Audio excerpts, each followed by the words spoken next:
კლინიკა ველეში წონის კორექციის პროგრამა შედგება 3 ძირითადი ეტაპისგან.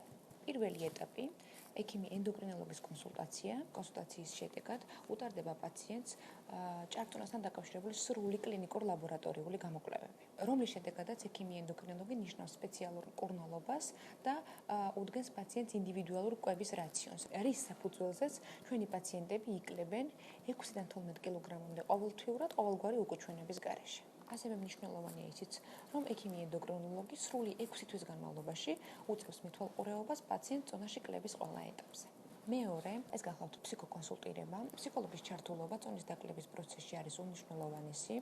ფსიქოკონსულტაციების საფუძველზე, რომელიც ტარდება როგორც ჯგუფური, ასევე ინდივიდუალური კონსულტაციების სახით, ხდება არა მხოლოდ პაციენტის ფსიქოემოციური მიზეზების გამოვლენა, არამედ აი ამ მიზეზებთან მუშაობა, რომ პაციენტს გაუჩნდეს მეტი мотиваცია და წონაში დაკლებული კილოგრამები შეინარჩუნოს უკვე ხანგრძლივი დროის მანძილზე.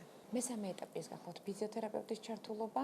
უმნიშვნელოვანესია წონაში დაკლების შემდეგ ჩატარდეს ფიზიოთერაპიული პროცედურები, რომ გაჯანსაღდეს კანი და გამოიკვეთოს სხეულის სასურველი ფორმები.